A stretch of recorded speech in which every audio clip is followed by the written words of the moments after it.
बिहार की सियासत गर्मा रही है, इलेक्शंस करीब आते जा रहे हैं। ये जो स्पेशल इंटरव्यू है आगे आपको दिखाने वाला हूं, लेकिन उससे पहले आज क्या क्या है खास जरा वो देख लीजिए। प्राइम एट 4 में इजराइल पर ईरान ने अब तक का सबसे बड़ा हमला किया है। जरा प्ले कीजिए इसको। इजराइल पर ईरान ने अपनी खतरनाक फतेह मिसाइल दागी है। ईरान के मिसाइल से इजराइल ने ईरान के कर्ज शहर को निशाना बनाया है, जहां पर ईरान के रेवोल्यूशनरी गार्ड कॉर्प्स के हिंदू परिवारों ने सरकार को पलायन की धमकी दी है। लोगों का आरोप है कि उनके इलाके में साजिश के तहत मकान गैर हिंदुओं को बेचे जा रहे हैं और गैर हिंदू समुदाय के लोग उन्हें परेशान भी कर रहे हैं। इतना ही नहीं, लोगों का आरोप है कि धर्म भ्रष्ट करने के लिए गैर समुदाय के लोग मंदिरों के बाहर मांस के टुकड़े और हड्डियां तक फेंक देते हैं। यहाँ पर जो महिलाएं हैं उनमें भी डर का माहौल है, क्योंकि समुदाय विशेष के लोग जो हैं वो इन तमाम लोगों को परेशान करते हैं। अलबत्ता ये जो यहाँ के स्थानीय लोग हैं ये यहाँ पर इकट्ठा हुए हैं और निश्चित रूप से एक विरोध है, जिसकी वजह से ये जो तमाम लोग चाहते हैं कि जो मकान है वो सिर्फ हिंदुओं को ही बेचे जाए, अगर बेचे जाते हैं तो, क्योंकि एक सुनियोजित तरीके से जयपुर का जो परकोटा इलाका है वो खाली करवाया जा रहा है और षड्यंत्रपूर्ण तरीके से मुसलमानों को बेचा जा रहा है। भाई साहब, आप तमाम लोग यहाँ इकट्ठा हुए हैं, क्या मांग है? मांग यही है। और आम आदमी पार्टी के संयोजक अरविंद केजरीवाल प्रेस कॉन्फ्रेंस में क्या कह रहे हैं, सुनिए जरा। 2022 में फरवरी में पंजाब में चुनाव हुए थे और दिसंबर में गुजरात में चुनाव हुए थे 2022 में। एक बड़ा इंटरेस्टिंग डेटा है कि 2022 में फरवरी में पंजाब में चुनाव हुए थे और दिसंबर में गुजरात में चुनाव हुए थे 2022 में। फरवरी में जो चुनाव हुए थे उसमें विसावदर सीट हम लोग जीते थे। उसके बाद हमारे जो एमएलए थे वो बीजेपी में चले गए, जिसकी वजह से ये उपचुनाव हुआ। सीटें जीते थे 2022 में, आज उससे डबल मार्जिन से, लगभग डबल मार्जिन से ये दोनों सीटें हम लोग जीते हैं। ये एक बहुत बड़ा संकेत इस बात का है कि पंजाब में हमारी सरकार है। इसका मतलब पंजाब के अंदर लोग हमारी सरकार के काम से बहुत खुश हैं। पंजाब में उस टाइम 117 में से 92 सीट आई थी। कहा गया था कि एक आंधी थी आम आदमी पार्टी की। उस आंधी में जितने वोट से हम जीते थे, आज उससे डबल मार्जिन से जीते हैं। कई लोग ये कह रहे हैं कि ये सेमीफाइनल है 2027 का, तो हम सोच सकते हैं कि अगर ये सेमीफाइनल है 2027 का और 2022 आंधी थी, तो 2027 तो तूफान आने वाला है। हम सोच सकते हैं कि जनता आम आदमी पार्टी के काम से कितनी खुश है। और लुधियाना वेस्ट के इस चुनाव ने एक तरह से जनता के मूड को दर्शाया है। एक तरह से पंजाब की जनता ने मोहर लगाई है आम आदमी पार्टी के कामों पे। विसावदर के लोगों ने भी डबल मार्जिन से हमें जिताया है। जितने मार्जिन से उन्होंने हमें 2022 में जिताया था, उससे डबल मार्जिन से जिताया है। अक्सर कहा जाता है कि बाईपोल में रूलिंग पार्टी जो होती है वही जीतती है। गुजरात में रूलिंग पार्टी बीजेपी है और बीजेपी की तो इतनी पकड़ है शासन के ऊपर, प्रशासन के ऊपर, पुलिस के ऊपर, सारी एजेंसीज उनके पास है। और जिस तरह से साम दाम दंड भेद सारे तिगड़म लगा के बीजेपी चुनाव लड़ती है, उनसे गुजरात के अंदर चुनाव लड़के जीत पाना तो बहुत मुश्किल है। तो अगर डबल मार्जिन से लोगों ने ये वोट दिया हमें, तो ये दिखाता है कि गुजरात के लोग अब 30 साल के बीजेपी के कुशासन से कितने ज़्यादा त्रस्त हो चुके हैं और अब जनता अपनी आवाज़ उठाने वाली है। जनता ने अपनी आवाज़ उठानी शुरू कर दी है और ये दिखाता है कि आम आदमी पार्टी की पॉलिसीज़ के ऊपर और आम आदमी पार्टी ने जो पंजाब और दिल्ली में काम किए उसके ऊपर गुजरात की जनता ने भरोसा दिखाया है। बाई इलेक्शन में होने वाली ये जीत बहुत बड़ी जीत है, इसलिए क्योंकि एक जगह तो ऐसा है जहां सरकार भी आम आदमी पार्टी की नहीं कह रहे हैं। कह रहे हैं अरविंद केजरीवाल। पश्चिम बंगाल की अगली खबर, विधानसभा में आज जमकर हंगामा हुआ। यहां इसके बाद स्पीकर ने भारतीय जनता पार्टी के 4 विधायक दिन भर के लिए सस्पेंड कर दिए। सस्पेंड किए गए विधायकों में बीजेपी की अग्निमित्रा पॉल, मनोज ओरांव, शंकर घोष, दीपक बर्मन का नाम है। हंगामे के बीच स्पीकर ने विधायकों को बाहर निकलने के लिए कहा, मार्शल बुलाए, जबरन विधायकों को उठाकर सदन के बाहर ले जाया गया। इसके बाद बीजेपी के सभी विधायक सदन के बाहर धरने पर बैठ गए। स्पीकर सरकार के खिलाफ नारेबाजी शुरू कर दी। बीजेपी विधायक शंकर घोष की घड़ी और चश्मा भी टूट गया इस दौरान, जिसके बाद चश्मा और घड़ी लेकर शुभेंदु अधिकारी स्पीकर के पास पहुंचे और दोनों में तीखी नोकझोंक हुई। दूसरी तरफ स्पीकर ने साफ कर दिया कि जो माइक और शीशे तोड़े गए हैं उस मामले में बीजेपी विधायकों पर एक्शन होगा।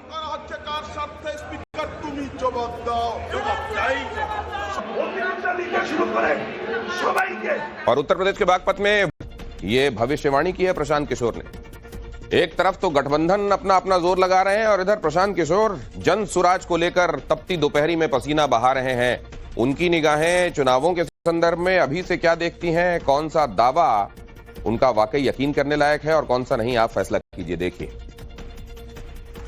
क्या लगता है प्रशांत किशोर को कि इस बार का जो चुनाव होगा कितना बड़ा विकल्प जनसुराज बनकर तैयार है? एक चीज मैं आपको बता दूं, मेरी जितनी प्रोफेशनल समझ है, एक बार को आप मुझे हटा दो कि मैं जनसुराज कर रहा हूं, मेरी जितनी प्रोफेशनल समझ है, जो क्योंकि मैं यही काम 10 साल बहुत बड़े स्तर पे करके मैंने देखा है, थोड़ी बहुत समझ उसकी है मुझे। बिहार में बदलाव निश्चित है। अगर कोई ये कह रहा है कि सब भ्रष्टाचार के बाद, सब परेशानी के बावजूद लोग फिर जाके वैसे ही वोट दे देंगे, तो उनको कोई समझ नहीं है। ऐसा नहीं है, ऐसा नहीं है। बदलाव निश्चित है। 60% से ज्यादा लोग, चाहे वो किसी जाति के हों, किसी धर्म के हों, किसी वर्ग के हों, किसी पार्टी के समर्थक हों, वो चाहते हैं कि बदलाव हो। वो ये जरूरी नहीं कि हर आदमी जनसुराज चाहता है, लेकिन बदलाव हर व्यक्ति चाहता है। हर व्यक्ति ऊब गया है 30-35 साल से लालू नीतीश के राज को देख कर। वो अब कुछ नया चाहता है, दूसरा चाहता है। 2 महीने में आपको बिल्कुल क्लियरली दिखेगा, लेकिन बदलाव निश्चित है। नीतीश कुमार की जगह कोई नया मुख्यमंत्री बनेगा, आप रिकॉर्ड कर लीजिए, मेरी बात को लिख लीजिए। नवंबर में नीतीश कुमार, नवंबर 15-18 के बाद जब भी शपथ ग्रहण हो, जब भी नई सरकार बने, तो नवंबर के बाद बिहार में नीतीश कुमार मुख्यमंत्री नहीं रहेंगे। प्रशांत किशोर भी कह रहे हैं कि एक मौका दीजिए और तेजस्वी यादव भी कह रहे हैं, तो कैसे जनता तो बिल्कुल जमीन आसमान का फर्क है। अभी आप मेरे भाषण में थे, मैंने क्या कहा, भाई हम लोग वोट मैं मांगता ही नहीं हूँ, मैं ये कहता ही नहीं हूँ कि जनसुराज को वोट दो।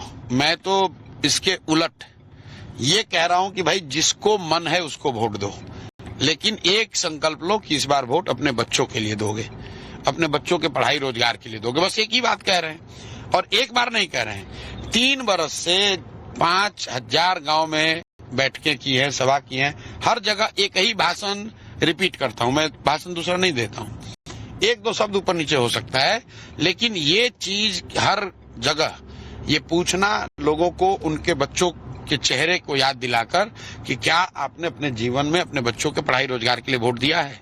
रोजगार की बात तो तेजस्वी भी कह रहे हैं, कहते हैं कि मैंने रोजगार दिया जब मैं सरकार में था। तेजस्वी यादव या तो बहुत बड़े मूर्ख हैं या पूरे बिहार को मूर्ख बना रहे हैं। नीचे जो चैटर हो रही है, किसी भी गांव में चले जाइए, रैंडम जाके पूछिए भाई कितने 10 लोग खड़े हैं कि कितने लोग चाहते हैं कि तेजस्वी मुख्यमंत्री बने, आप जाके पूछिए। मुझे लगता है कि उनके अपने समाज के लोग और मुसलमान, जो कि जिसके लिए भाजपा या एनडीए विकल्प नहीं हो सकता है, उसको अगर छोड़ दीजिए तो एक व्यक्ति भी आपको नहीं मिलेगा जो कह रहा हो कि तेजस्वी यादव को मुख्यमंत्री होना चाहिए। लेकिन जात के आधार पर तो वोट बिहार में होता है, उससे ऊपर तो वोट होता नहीं है। तो प्रशांत किशोर इस चीज को कैसे तोड़ेंगे? ये जो ऐसी बात नहीं है। अपने एक बात तो ठीक है कि जात के आधार पर भी कुछ लोग वोट करते हैं, तो सिर्फ बिहार में थोड़ी करते हैं, हर जगह करते हैं, कर्नाटक में भी करते हैं। समीकरण माना जाता है कि आरजेडी का एकदम ट्रस्टेड। ठीक है, मान लीजिए आप MY समीकरण की ही बात ले लीजिए, तो MY में M तो लालू जी की जात नहीं है। अगर आप ये कह रहे हैं कि हर व्यक्ति जाति पर वोट दे रहा है, तो फिर मुसलमान वोट कैसे दे रहा है लालू जी को? उसको जाति समझ, क्योंकि वो भाजपा के खिलाफ दे रहा है। उसी तरह बहुत सारे लोग जो एनडीए को वोट देते हैं, भाजपा को, जदयू को वोट अभी तक देते रहे हैं, वो तो मोदी की जाति के नहीं है, वो तो नीतीश कुमार की जाति के नहीं है। नीतीश कुमार की जाति के लोग तो 2% लोग हैं यहाँ। मोदी जी की जाति का तो एक भी आदमी नहीं है बिहार में। वो क्यों देते हैं? वो लालू जी के डर से देते हैं, क्योंकि उसको विकल्प नहीं है। वो कहता है भाई कुछ भी हो जाए, लालू वापस नहीं आना चाहिए। जैसे मुसलमान भाजपा से डरता है, वैसा एक बिहार का बहुत बड़ा वर्ग है जो लालू जी से डरता है, इसलिए वो भाजपा को, नीतीश को वोट देता है। जब इस बड़े वर्ग को एक तीसरा रास्ता दिख जाएगा, जो कि सिर्फ अभी तक डर से किसी के वोट दे रहा था, तो वो तीसरा, उसमें बड़ी संख्या में वो लोग जनसुराज जैसे विकल्प को दोनों अलायंस को डेंट करेंगे इस बार। नहीं, हम किसी को डेंट करने नहीं आए। हम लोग बिहार में संपूर्ण व्यवस्था परिवर्तन की बात कर रहे हैं और लोगों ने ये पूछा है कि कितनी सीट आपको आएगी, आप भी शायद पूछेंगे। मैं आपको बता रहा हूं, जो पहले दिन से कह रहे हैं, जो हम लोग की रणनीति है, जो प्रयास है, इसमें या तो हम लोग अर्श पे रहेंगे या फर्श पे रहेंगे। तो क्या लगता है इस बार के चुनाव में नीतीश कुमार का स्वास्थ्य एक बड़ा मुद्दा बनेगा? बहुत बड़ा मुद्दा है। तेजस्वी यादव जो कह रहे हैं उसमें गलती ये है कि अभी जब वो नीतीश कुमार के साथ डिप्टी सीएम थे तो उनको नीतीश कुमार स्वस्थ दिख रहे थे, विजनरी दिख रहे थे, काम करने वाले काबिल नेता दिख रहे थे। आज अगर नीतीश कुमार फिर से बुलाकर तेजस्वी को कह दे कि आप डिप्टी सीएम बन जाओ, आज ये आदमी फिर मान लेगा।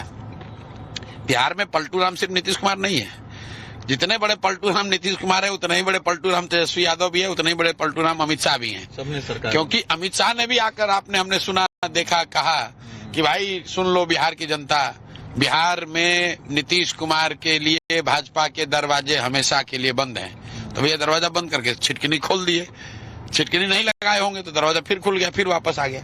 जो जिस किसी को भी सत्ता मिले वो सत्ता में जाने को तैयार है, तो इसलिए तेजस्वी को उसका अधिकार नहीं है। जो हम बात कर रहे हैं जनसुराज के तरफ से मुख्यमंत्री का जो चेहरा है प्रशांत किशोर, उनसे हम बात कर रहे हैं। नहीं, जनसुराज की ओर से वो व्यक्ति मुख्यमंत्री बनेगा जो बिहार को बदलने की, जिसके पास क्षमता है, जिसके पास सोच है और जिस नाम पर वोट पड़ रहा है। लोग तो आपको जानते हैं। नहीं, लोग तो सबको जानते हैं, हम अकेले थोड़ी चलाते हैं। हम अभी कहीं सभा में जा रहे हैं, वहां अगर 10,000 आदमी वेट कर रहा है तो हम तो उसमें कुछ नहीं किए हैं। लेकिन चेहरा तो चाहिए ना प्रशांत जी, क्योंकि एक तरफ देखिए नीतीश कुमार, दूसरी तरफ तेजस्वी। चेहरा तो प्रयास से लोग बनाते हैं।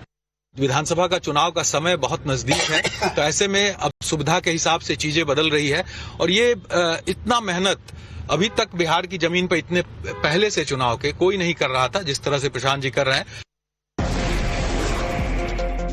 ऑपरेशन मिडनाइट हैमर के बाद आज ट्रंप की अहम बैठक व्हाइट हाउस में 122 नामी बदमाश मुठभेड़ में ढेर हुए हैं, 8,118 बदमाश घायल हुए हैं, 20,221 अपराधी अरेस्ट हुए हैं और 930 बदमाशों पर लगा है रासुका, एनएसए जिसे आप कहते हैं। 51 अपराधियों को फांसी की सजा दी गई है, 6,287 बदमाशों को उम्र कैद की सजा मिली है, 68 माफिया को कोर्ट से सजा मिली है। 2017 से एटीएस ने 130 आतंकी अभी तक अरेस्ट किए हैं।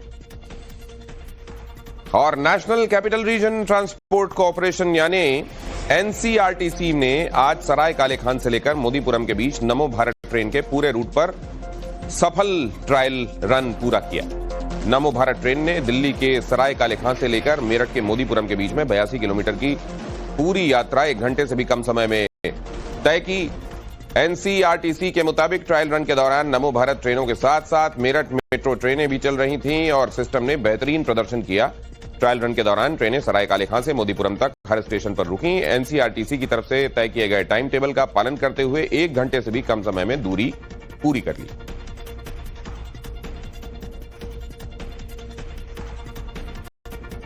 और दिल्ली सरकार ने ईज ऑफ डूइंग बिजनेस के मोर्चे पर बड़ा फैसला लिया है, जिसके तहत दिल्ली में अब व्यापारियों को लाइसेंस के लिए थानों के चक्कर नहीं लगाने पड़ेंगे।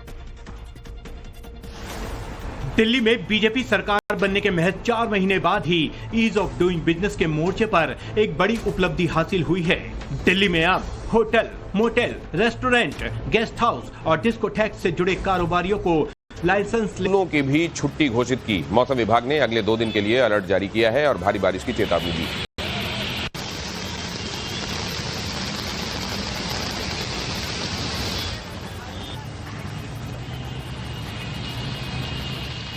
सूरत में अलग अलग जगहों से संजोई तस्वीरें आप तक पहुंचा रहे हैं। यहां देखिए आप, सड़क आपको कहीं दिखाई दे नहीं रही है। वाटर लॉगिंग जबरदस्त है अलग अलग जगहों में और गाड़ियां जिस तरह डूबी हुई चल रही हैं, आप अंदाजा लगा सकते हैं कि यहां बारिश ने पूरे शहर का हाल क्या किया है। ये देखिए आप, 2 घंटे में एक साथ 5 इंच बारिश, शहर का ड्रेनेज सिस्टम संभाल नहीं पाया और उसके बाद की स्थितियां आपके सामने। सूरत में इंद्रदेव किस तरह कहर बनकर बरसे हैं वो भी आपको दिखाता हूं। इसकी तस्वीर आप देखिए, टॉप एंगल से ये वीडियो देखिए जरा। ये सूरत शहर का ही एक इलाका है और आपको यहां कहीं भी रोड दिखाई नहीं देगी। विजिबिलिटी भी कितनी है आप अंदाजा लगा सकते हैं। स्पष्ट कुछ भी दिख नहीं रहा और पानी में स्कूटी और दूसरी गाड़ियां डूबी हुई दिखाई दे रही हैं और केवल 2 घंटे की बारिश में यह हुआ है। 5 इंच बारिश यहां रिकॉर्ड की गई है और इस वजह से जबरदस्त वाटर लॉगिंग, जल भराव शहर के अलग अलग हिस्सों पर हुआ है।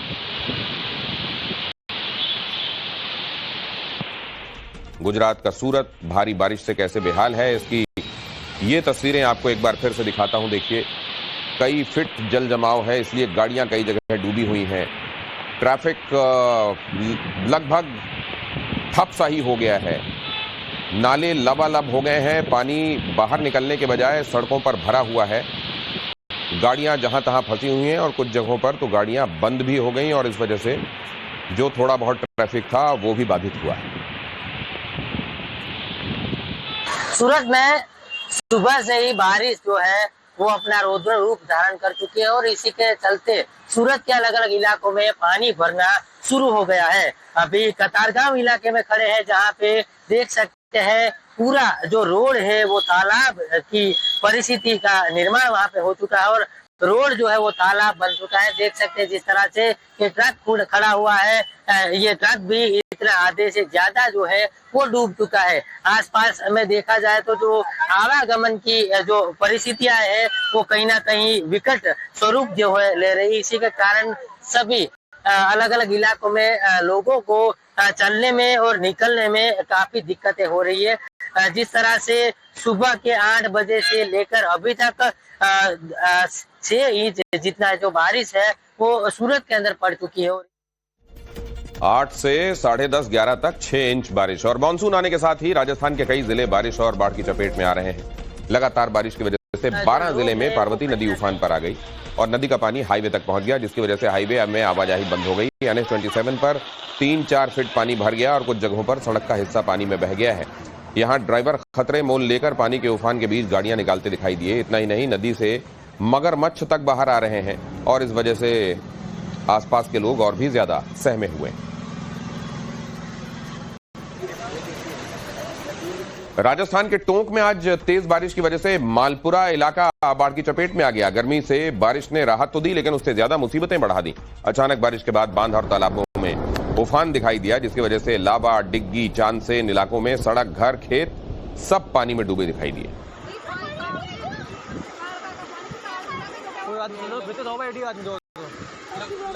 और यूपी के श्रावस्ती में भारी बारिश की वजह से नदी नालों ने अपने किनारे तोड़ दिए।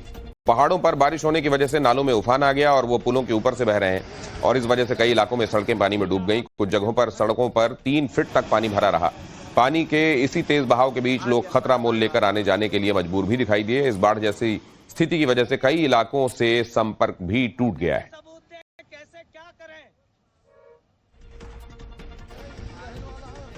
और अब बहुत जल्दी से देखिए आज एंटरटेनमेंट की दुनिया में क्या खास हुआ। The great Indian Kapil Sharma show का सीजन 3 शुरू हो गया है। सीजन 3 के पहले शो में सलमान